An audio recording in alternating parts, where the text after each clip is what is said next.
News Talk 610 AM and 102.1 FM. KVNU. It's now 5 after 5 on this Thursday afternoon, and I'm Will Feelwright with your KVNU local headline. Well, a 63-year-old plastic surgeon is facing multiple felony charges after a former employee has accused him of repeated sexual assaults over the last 4 years.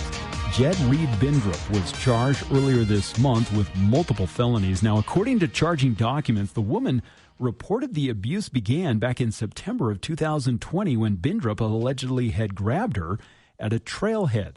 Now, she told Draper Police that the unwanted physical contact continued at his clinic, including a February 2021 incident where he reportedly pinned her against a desk and refused to let her leave. Now, the victim alleged the assaults occurred about 10 times before ending in August of 2024. Now, Bindrup has denied any conduct with police. Prosecutors stated that he used his position as a business owner to prey upon the victim. Now, the woman was eventually terminated, which she claimed was retaliation for rejecting Bindrup's advances. In other news, according to a new report by a state school board member, the disciplinary process for Utah teachers is plagued by due process deficiencies and requires a major overhaul. Now, Utah State Board of Education member Joseph Carey's report alleges that the Utah Professional Practices Advisory Commission, known as UPAC, which investigates educator misconduct, suffers from significant structural flaws. Now, Carey highlighted the commission's lack of a formal conflict of interest policy, also noting that staff members sometimes act as both investigators and advocates against educators during hearings. Now, additionally, the report criticized the commission for frequently opening cases before notifying teachers of complaints. Now, the critical assessment arrives at a time as the state school board is conducting a 10-month audit of the commission's procedures. It also follows Governor Spencer Cox recently signing Senate Bill 312. It's a law that allows teachers disciplined for minor technical violations to work in unlicensed school roles. And finally, a 37-year-old Saratoga Springs man was arrested on Tuesday and is being held without bail after allegedly using artificial intelligence to generate nude images of his 13-year-old daughter. Now, authorities are withholding the suspect's identity to protect the victim. The investigation began last month when the suspect's wife reported finding child sexual abuse material on his phone. Now, authorities say the images were of a 13-year-old girl, but had been altered using AI. Now, according to court documents, the man confessed his actions to a therapist and a church leader, both of whom reported the abuse to the Utah Division of Child and Family Services. Now, the victim also told detectives that her stepfather frequently initiated movie nights during which he would inappropriately touch her legs, neck, and waist. Now, she noted that the touching only occurred when her mother was absent. Well, it's been a gorgeous afternoon with sunny skies, and it looks like we're going to continue to see this weather play out again tomorrow. As overnight tonight, temperatures are going to be down into the mid-30s. Friday, we'll see temperatures right around 73 with a mix of sun and clouds, but we'll see increasing clouds heading into the weekend, and there is a chance we could see a few showers possible for Saturday and Sunday, as that chance of rain is going to increase heading into the weekend. And bringing you our weather here at the top of the hour is the Lawn Doctor. You know, regular visits from the Lawn Doctor can help keep your lawn healthier and pest-free. Give them a call today to get signed up at 753-LAWN, or you can also get more information by going to lawndoctor.com. And KVNU News Time is now 5:08, and more of KVNU's For the People show with Jason Williams is coming up next.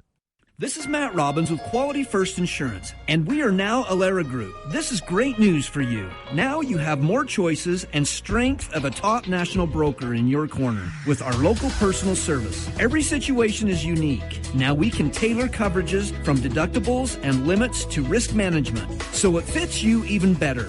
Let's compare options and tighten your program. Same friendly faces, same local office. Call 435-752-0101. The latest news 24/7.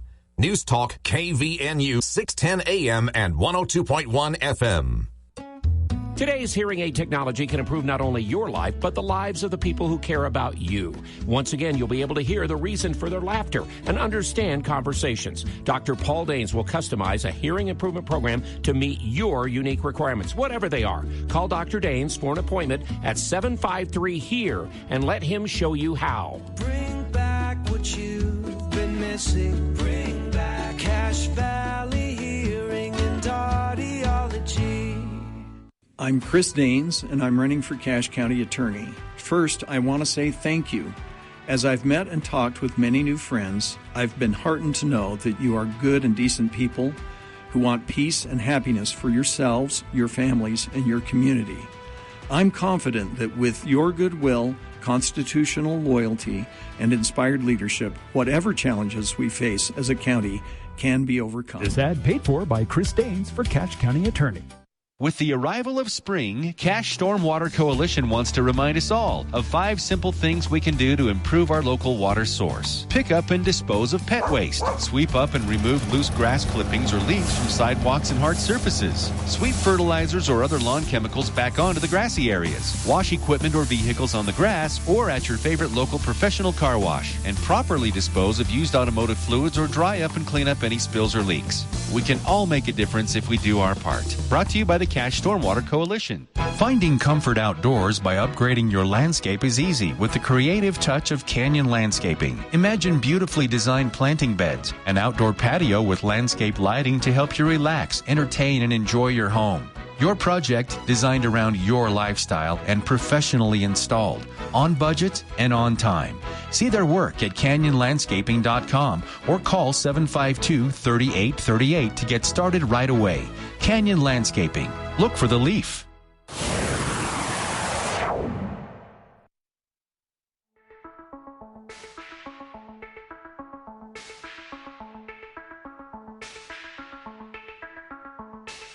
Looking from a window above, it's like a story. Welcome back to KVNU's For the People.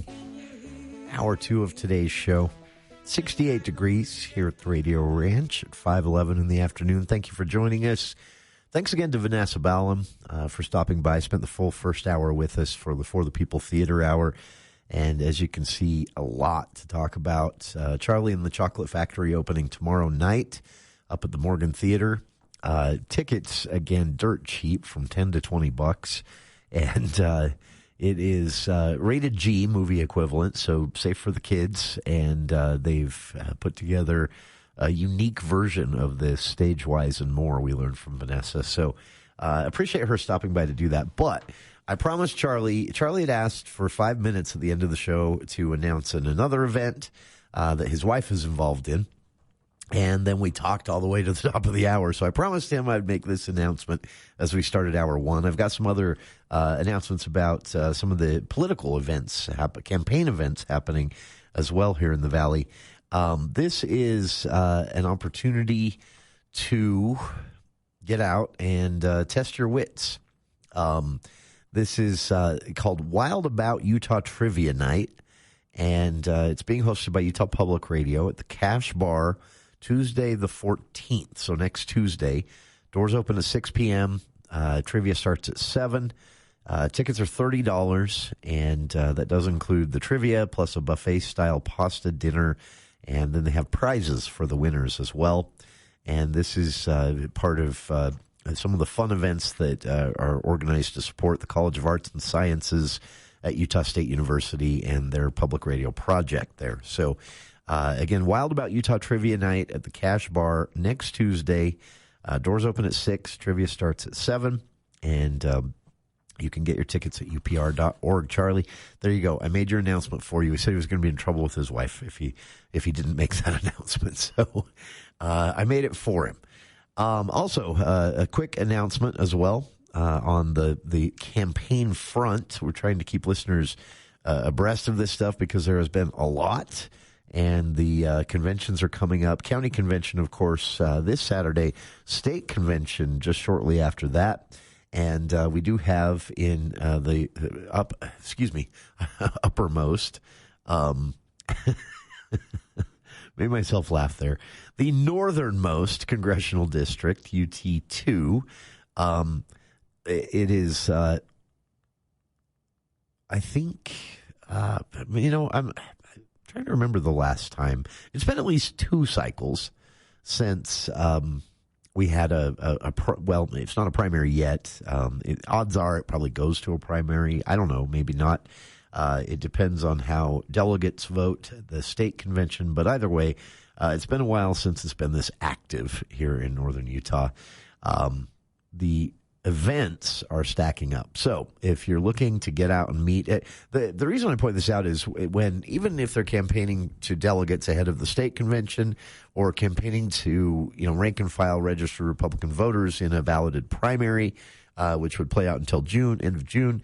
Either way, they have these events and they're open to the public. So if you want to get out and talk to your member of Congress, ask them questions, it doesn't have to be about the campaign. Maybe there's a certain bill or an issue that you want to talk to them about. These are really, really cool events to do that. So with that in mind, announcement from Congressman Blake Moore this morning, or yesterday, that there would be an event he's hosting as a candidate at the Cache County Historic Courthouse on Saturday.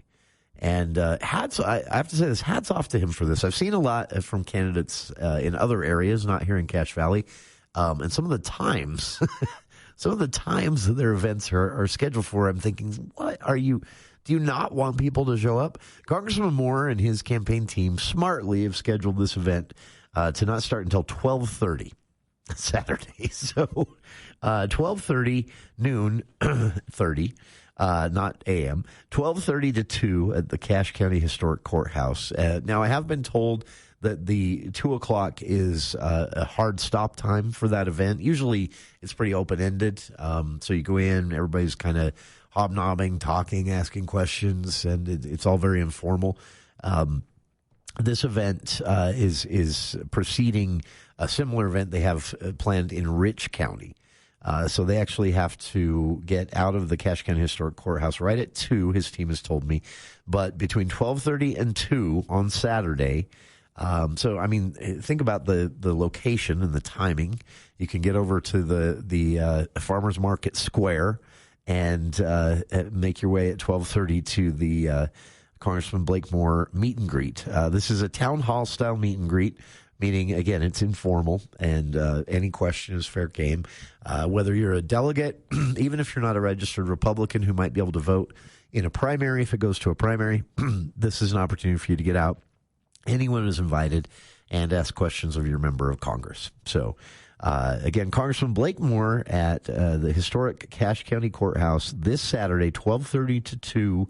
And that is a town hall style event that they've planned. So there's a second announcement. Final announcement to start hour 2 here.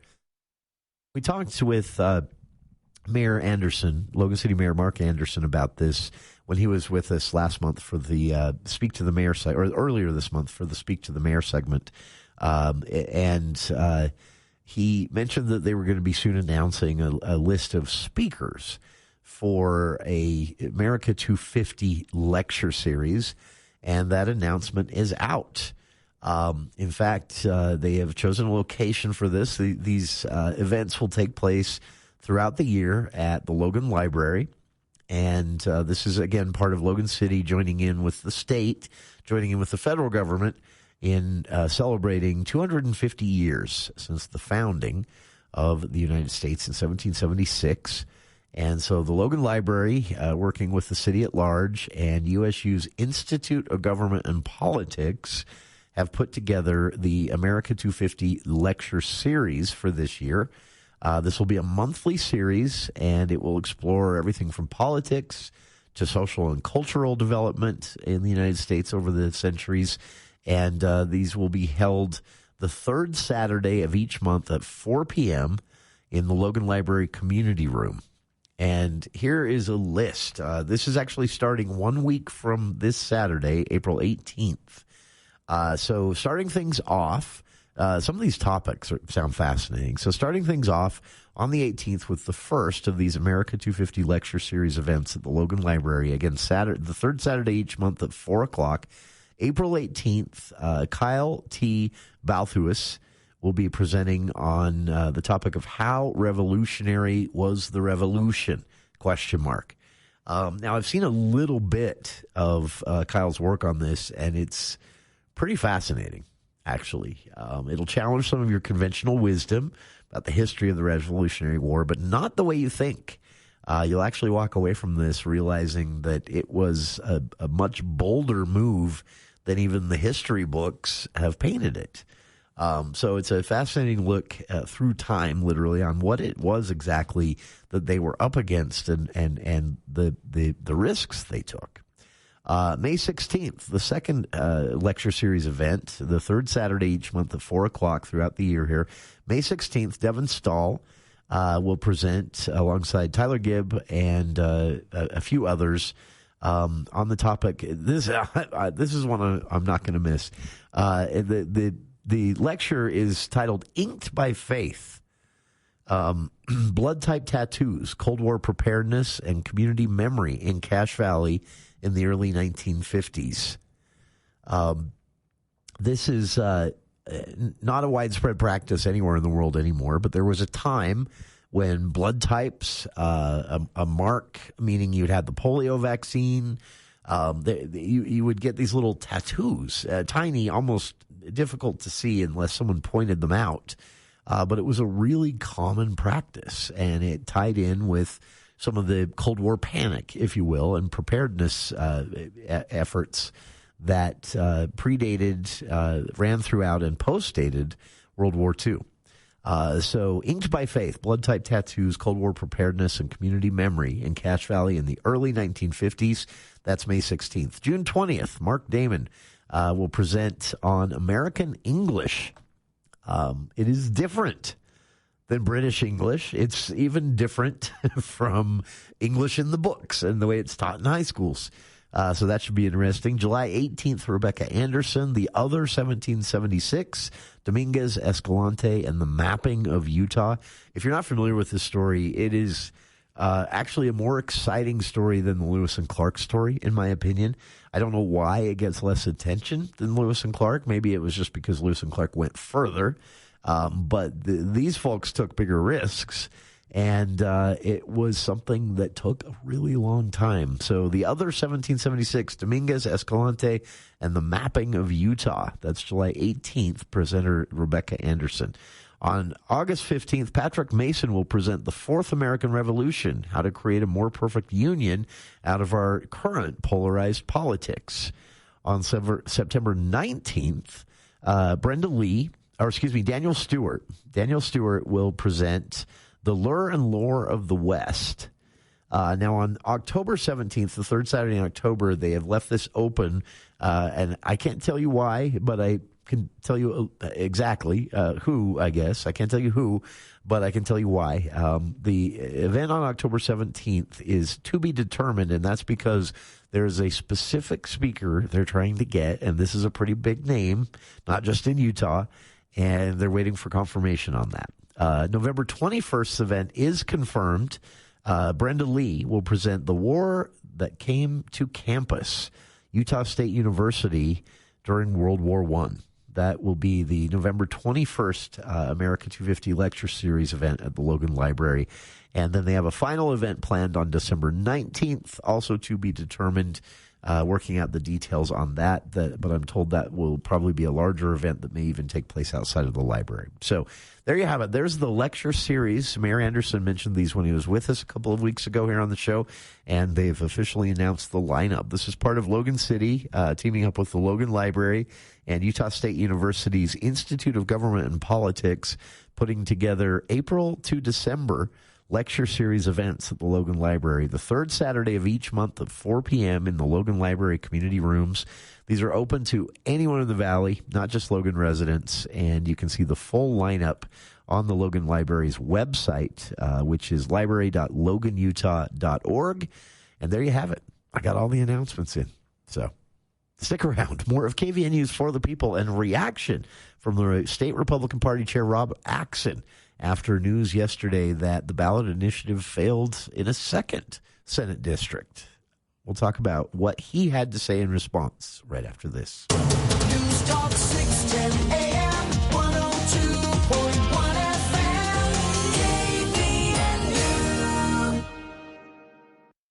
This is Chris White, local manager at Valley Recycling. Every day at our clean and friendly yard, we take in your recyclables and pay you cash. We pay for aluminum cans and other metals. We take your old cars, appliances, copper, brass, aluminum, and steel. Just drive in, drop it off, and get paid. And if you need help cleaning up your recyclables for commercial, industrial, or on the farm, we can help with our fleet of trucks and containers, offering the best pricing for all your metal recycling. Valley Recycling at 145 North, 10th West in Logan. I'm Jay Sallin, founder of Allen Law. My focus has always been helping families protect what matters most through meaningful estate planning. I've now joined forces with attorney mediator Chris Guyman of the Conflict Resolution Center and seasoned litigator Sam Goebel to form the Allies Law Firm. Whether you're planning ahead, resolving marital conflict, or facing a courtroom battle, we bring strategy, strength, and experience together under one roof. Because when it matters most, you deserve the Allies Law Firm. Call the Allies Law Firm today. We plan, we fight, you win. This is Jay with Daryl's Appliance. You know what they say, April showers bring big savings. Right now, get up to $200 back by rebate on select Whirlpool refrigerators during our Whirlpool Savings event. Offer ends April 19th. 12-month deferred interest financing available. See store for details. Come experience the Daryl's difference today. Family-owned, cash value trusted, west on Airport Road in Benson. Open till 6 on weekdays and 5 on Saturday. Stop in or shop at daryls.com. Hi, this is Gordon Deal. Friday on This Morning, America's First News, the latest regarding the fragile ceasefire between the U.S. and Iran, plus a preview of what weekend negotiations in Pakistan might entail. Also, why California is taking such a hard hit from this conflict, how to maximize financial aid as college decision day approaches, and how older workers can prep for an unexpected layoff. Friday on This Morning, America's First News. From 4 to 6 on News Talk KVNU, 610 AM and 102 FM.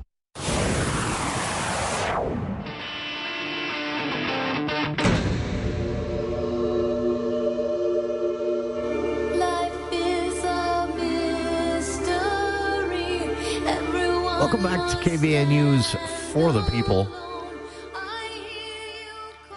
Yesterday, I mentioned on the show that there was news that the Repeal Prop 4 effort had failed in a second Senate district. In Utah, again, the rules are you collect there are two thresholds to get a citizen-led ballot initiative on the ballot.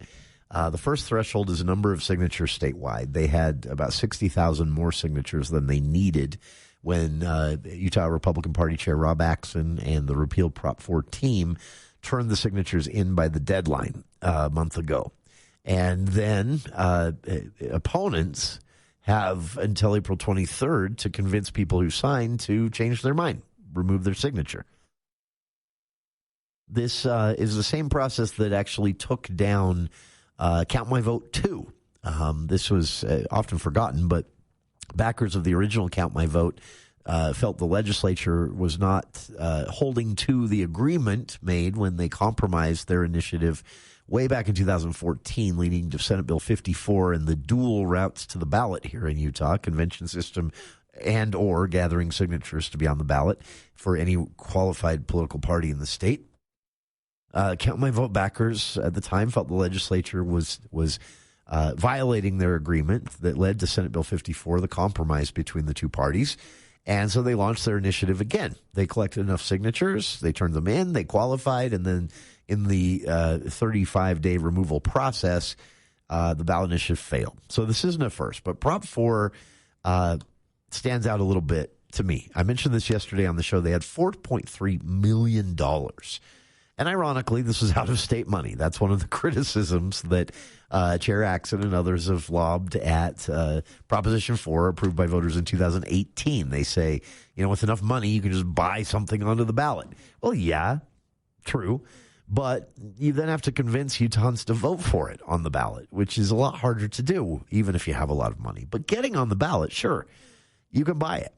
If you can pay enough signature-gathering companies to send people out collecting signatures, you can do it. They had $4.3 million, triple what you need in Utah based on past ballot initiative processes to get something on the ballot. And they couldn't do it. And I don't know what this means, but I think it's interesting. So I was curious to see if Utah Republican Party Chair Rob Axson would have anything to say after the news yesterday that it had now fallen below the signature threshold in 2 Senate districts. Because I say this means that even with $4.3 million, they couldn't do it. Utahns like their independent redistricting process. That might be a bitter pill to swallow for the most partisan actors, the chairs and executive committees of the Utah Republican Party or the Utah Democratic Party. But I feel like the message is now clear. Proposition 4 got onto the ballot in 2018, wasn't close. Many efforts by the legislature to ignore it or overturn it have led to both public pushback and successful litigation. And now a Utah Republican Party leadership-backed, well-funded effort to fully repeal Proposition 4 has failed. I think Utahns have sent a message. Utah Republican Party Chair Rob Axson responded to that today. It was a very short statement. He said, "We have significant concerns about the practices utilized by the opposition and continue to review the signature validation and removal process. Whether now or in the future, by litigation or by initiative, we will repeal Proposition 4. The fight is not over, but just beginning." That was a statement from Utah Republican Party Chair Rob Axson. I feel like he has to say this. I think Utahns have spoken a few times over now. And even though I would guess most Utahns aren't happy with the outcome of litigation that led to a judge choosing between 3 maps sent in based on the Prop 4 guidelines by the litigants themselves, the plaintiffs in this case, and that map created a solid district for Democrats around Salt Lake City, meaning there are now only 3 Republicans and 1 Democrat who will go to D.C. to represent Utah.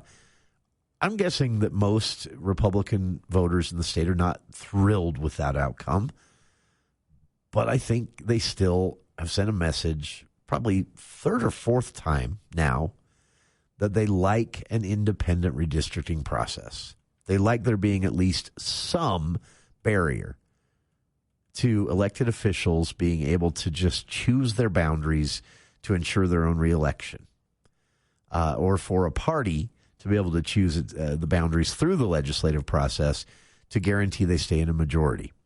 One of the comments I remember from when Prop 4 in 2017 was just being considered by people, they were gathering signatures.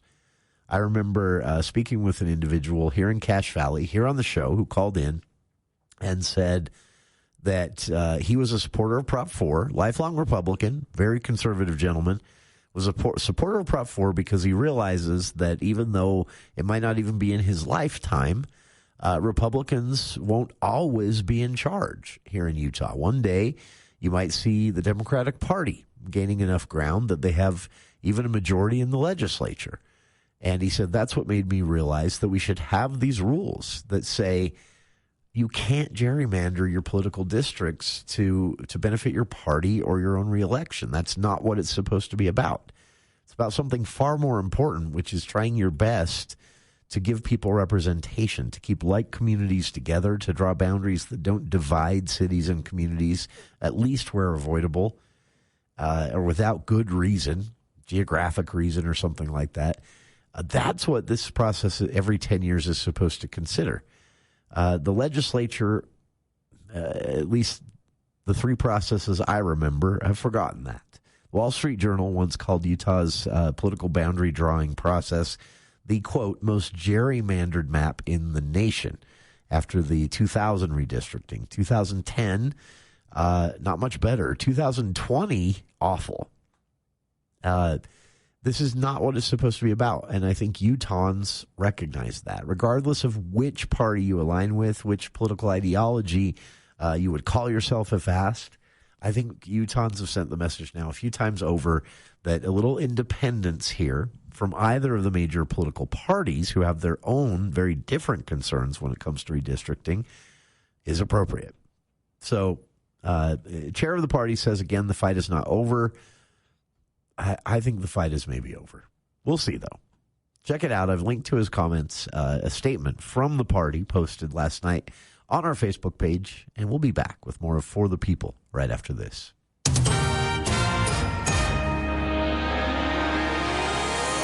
Well, thanks, Jason. Despite a 2-week ceasefire in the Iranian conflict, prices at the pump have yet to drop. The national average for a price of a gallon of gas surged over $1.18 to over $4.20 now throughout the state. Now, analysts say that while retail prices may soon start to edge down incrementally, returning back to pre-war levels below $3 could take some time. Now, industry experts note that gas prices traditionally rise rapidly but then fall slowly as station owners recover squeezed profit margins. Now, major hurdles also remain in restoring the global supply chain, and there still is quite a bit of uncertainty surrounding the reopening of the vital Strait of Hormuz. Now, furthermore, it'll also take time to repair widespread damage to oil infrastructure across the Persian Gulf, and also there's potential new transit tolls that could continue to elevate wholesale costs. In other news, a motorist was arrested in Lehigh after allegedly exposing himself to a driver and 3 children during a road rage incident earlier this week. Now, the encounter happened on Tuesday. Jason Collette said that he was driving his 3 younger sisters home when a man in a Tesla Model 3 repeatedly brake-checked his vehicle and blocked the road. Now, Collette told reporters the driver then exited his vehicle, shouted threats, and pulled down his pants in front of the siblings. Now, one of the children recorded the incident on video. Lehigh police later arrested the unidentified suspect and booked them into the Utah County Jail. Now, according to authorities, the charges may be enhanced under Utah's new road rage statute. Now, police are urging motorists to avoid ever engaging with aggressive drivers and simply calling 911. And a man in his 20s died after crashing a motorcycle into a guardrail last night in Provo Canyon. Now, the crash happened shortly before 7:30 along Highway 189 near Vivian Park. According to Highway Patrol troopers, the motorcyclist was traveling eastbound at a high rate of speed when he lost control near milepost 13.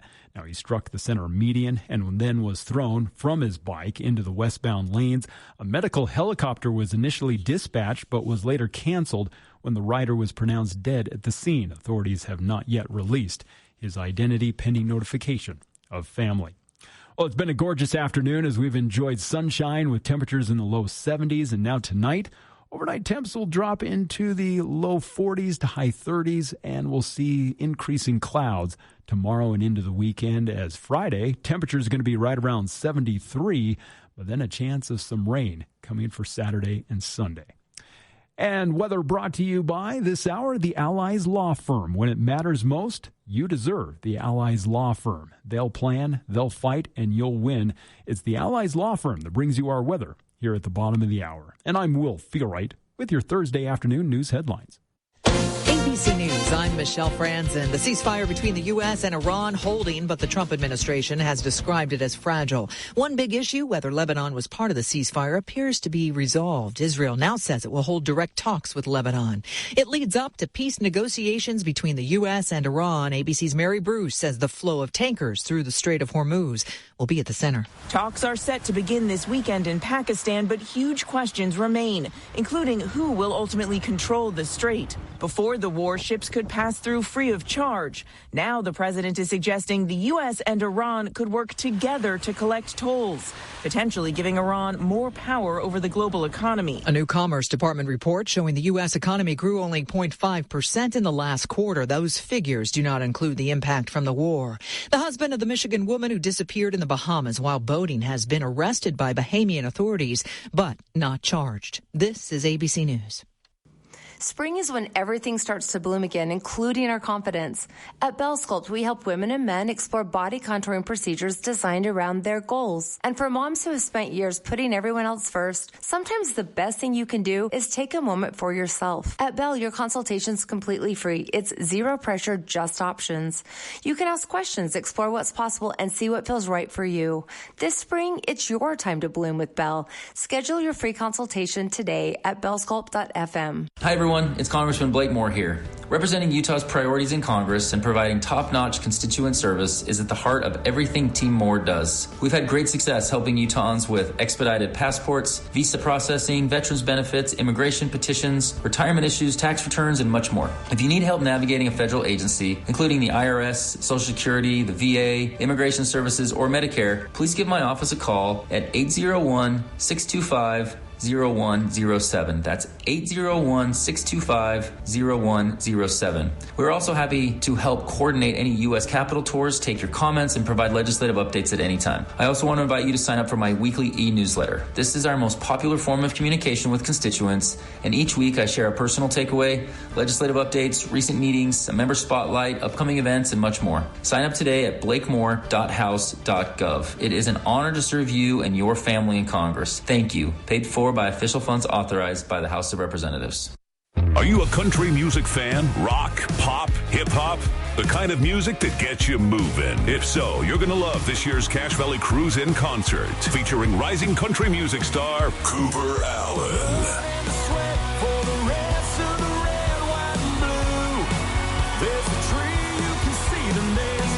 This guy's energy is off the charts. His music has millions of streams, and when he sings, the whole place feels it. Cooper Allen live with special guest Ingrid Andress. Incredible music and even better live and up close. Ingrid Andress, Cooper Allen, Thursday, July 2nd at this year's Cache Valley Cruise In. And it's shaping up to be an all-American night of music, friends, and fun. And you should be there. Buy your tickets now at the Cache Valley Cruise-In website or in-store at Lee's Marketplace. Ingrid Andress, Cooper Allen at this year's Cache Valley Cruise-In concert. Buy your tickets today.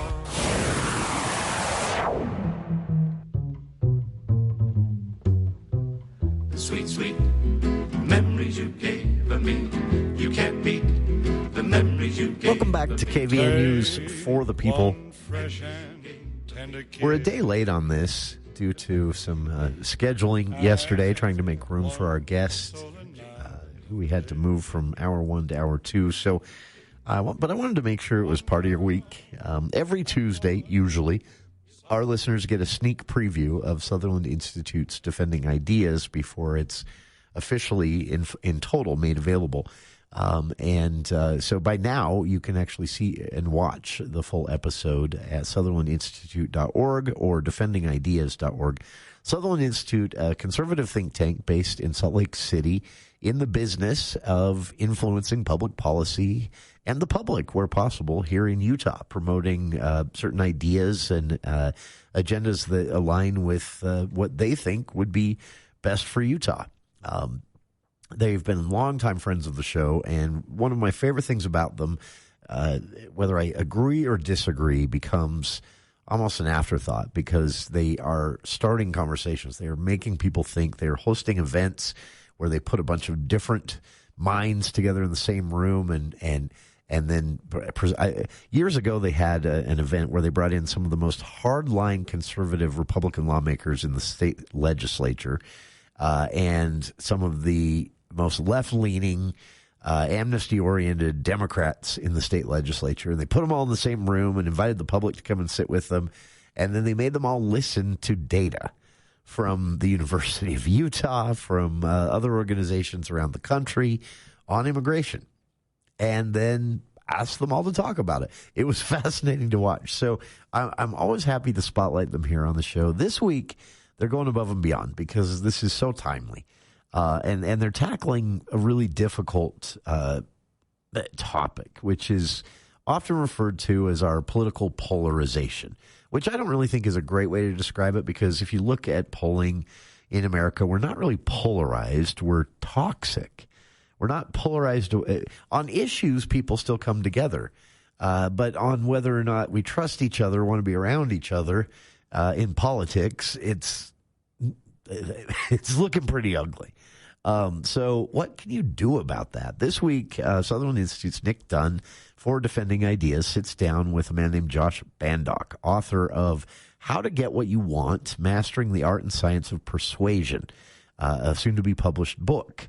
Bandock is a TEDx speaker and kind of famous in the political world as a quasi-consultant, not specifically with campaigns, but in advice on how to talk to people to actually get them to do what you want, whether it's give money in donations or come out to your events.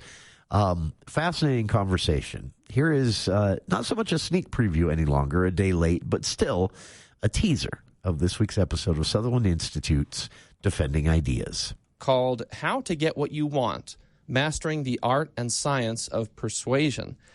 And Josh, as I look at this book coming out now in sort of the political era that we're in, I immediately go to this recognition that our political culture in this country is toxic. It's full of contempt and vitriol. It's polarized. It just doesn't feel constructive in so many instances when it comes to actually discussing real issues and real policies and solutions to some of our biggest problems. And I wanted to have you on to talk about your new book because it seems that maybe that's sort of why we're having these problems is we have forgotten as a country the art of persuasion, that it's a civic skill set that we have let atrophy. So I want to start with maybe number one, is that the right problem framing? Is it just that in political discussions, we as Americans, we're just bad at persuasion, and that's partly why polarization is so high? Is that the context for your book? And maybe kind of give us the overview of why your message is important now. I do think, and I think all the data support the claim that America is awash in toxic polarization. There was a Pew survey. They asked people to talk about or identify some of the first words that come to mind when they think about America's political environment. One of the top responses was dumpster fire. And the respondents are right. Our politics is a dumpster fire of polarization and toxicity. The good news is that it doesn't have to be that way. And for most of our history, it wasn't that way. Going way back to the beginning, America was founded not on polarization, but persuasion. And I think that persuasion is an antidote to all the polarization. Look at the Constitutional Convention. You can read James Madison's beautiful notes on the 4 months that our founders spent in Philadelphia truly persuading each other, going back and forth and all these plans and all these ideas. And they arrived not simply at a compromise, but at a consensus document that has stood the test of time well over 2 centuries. That happened through persuasion.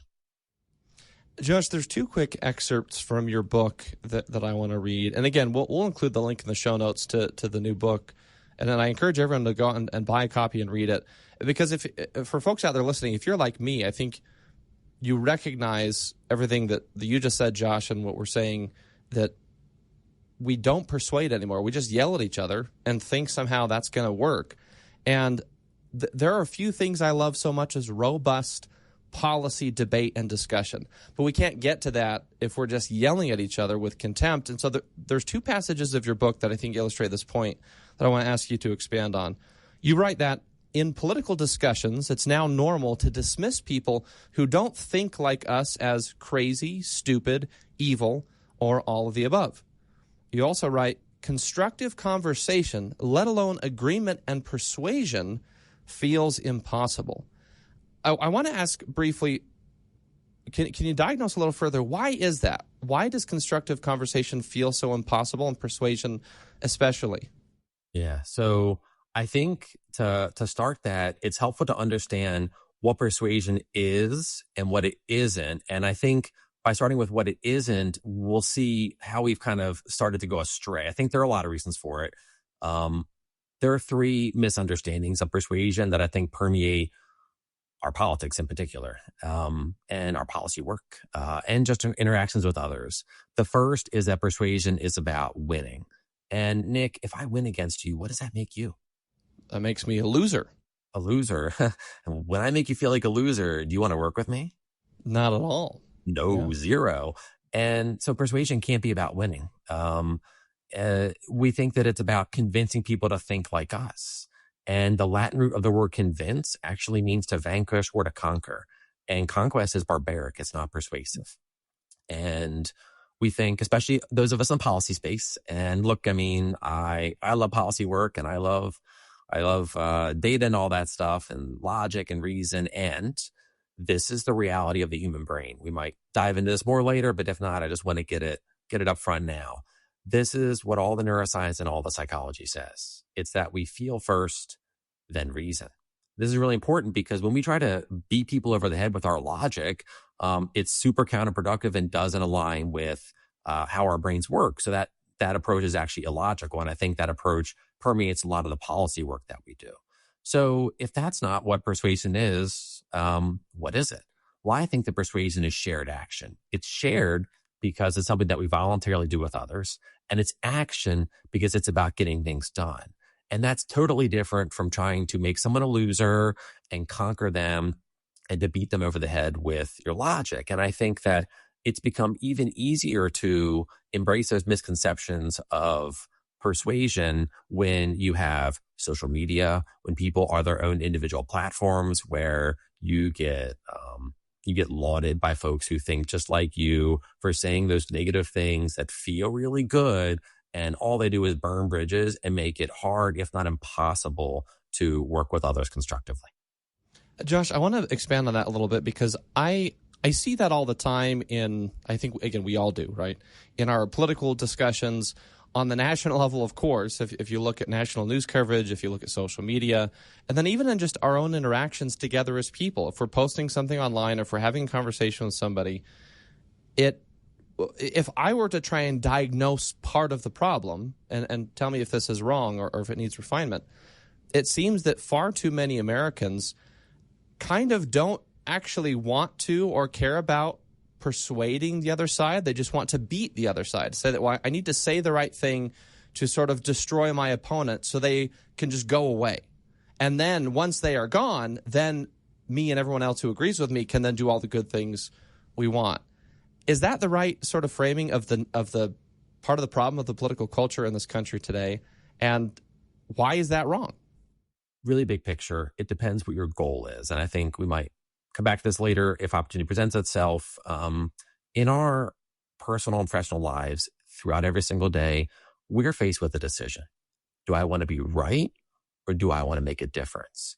And the approach that you just talked about, those folks are only interested in quote unquote being right, and they're not interested in making a difference. So they go to their favorite news site. You go to Fox News or MSNBC, you're going to see news from only one perspective that also, oddly enough, is almost entirely negative. I did a little exercise when I was writing chapter 4 of the book, and I went on those websites, and like 99% of the stories were either negative or neutral. So people crave this stuff. We have something that's called negativity bias. Our brains are literally wired to be attuned to negative information. And that does help us survive. It helped our ancestors avoid threats. The problem is that it impedes our ability to thrive, because when you engage in that way, sure, people who think just like you will get kind of riled up.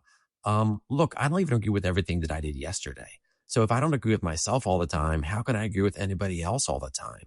And so Ronald Reagan said that 80% friend is not 20% enemy. And I think we've come to a time where even 95% friend is 100% enemy because you don't agree with me all the time. And that makes it impossible to get things done, especially because human beings have these things called memories. And when somebody offends you, you don't forget it, and you shouldn't. So even though, hey, that was 5 or 10 years ago, Nick, after the interview, we could go and have lunch and talk for hours about all the ways that 5, 10, 20 years ago, somebody offended us and we haven't forgotten it. Josh, we need to take a quick break here in a minute, but I want to sort of tease one concept for the next segment. And one of the things you talk about in the book is the idea of becoming a persuader, or sort of adopting the persuader's mindset. And I want to ask you sort of a framing question before we go to break. Help us convince our audience, or help our audience convince others that persuasion should be their goal. Like I'm imagining that there are people out there who might be listening to this conversation saying, yeah, okay, academically in a vacuum, that all sounds great. But this is what some people will perceive.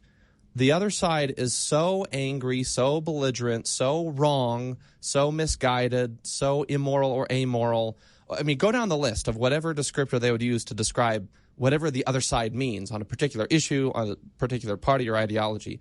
If they are sort of responding to this to essentially saying that I cannot persuade them, it's impossible to persuade them, so the only option is just to defeat them, how would you respond to that in a way that sort of persuades our audience that persuasion is actually the correct objective? And then in the next segment, let's talk about how to do that. Great question. Why bother?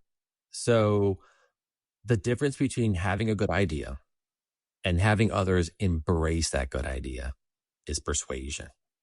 Persuasion is the best way to get what you want, unless you think conquest and force are going to get it done. Probably not. So if you actually want to get things done, then you need persuasion.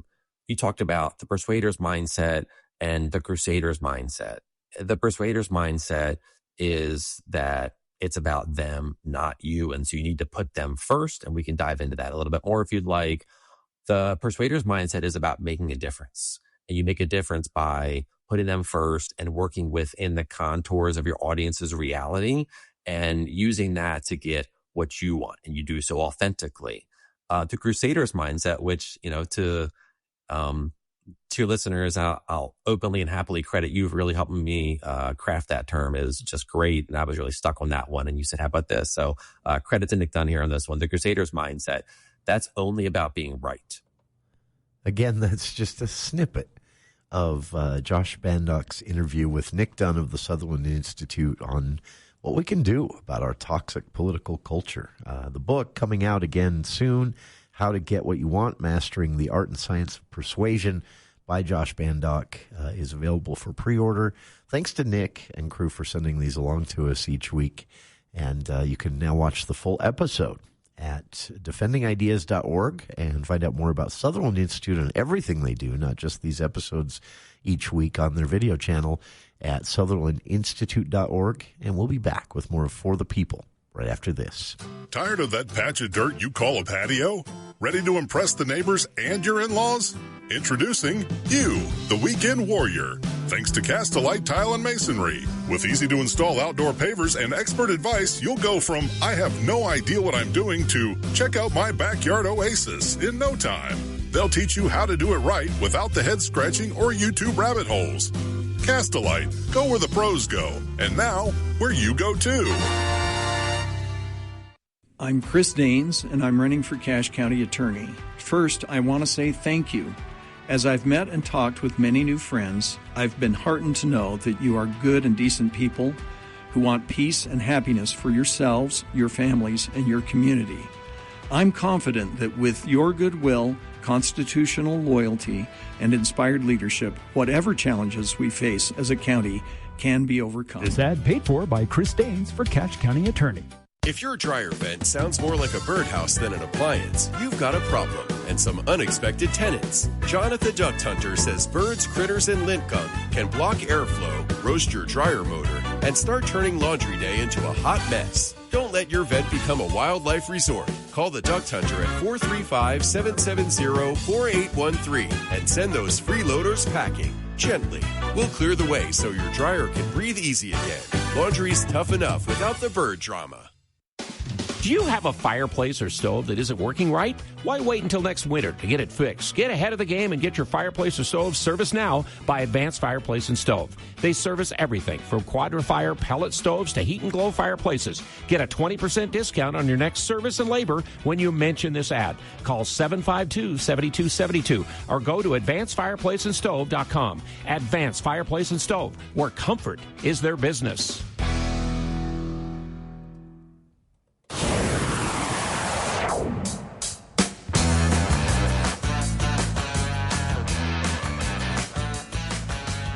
That's my time for today. I appreciate everyone tuning in. Thanks again to our guest, Vanessa Ballum, and a sneak preview for our listeners there of Sutherland Institute's latest Defending Ideas episode. And hope you'll be with us tomorrow, because we've got the audio. Governor Cox went to England and made the Brits mad. Yeah, This was at the Cambridge Disinformation Summit in England yesterday. And the governor said during his speech, taking everyone by surprise, do you realize you're all talking about censorship? And we should instead be mad at the algorithms? Well, a pretty feisty conversation ensued. And the governor said he meant every word of it. We've got the audio for you. That's tomorrow on For the People, followed by the For the People movie show with Andy Morgan of AndyAtTheMovies.com. Stick around. Dave Ramsey is next here on KVNU Logan.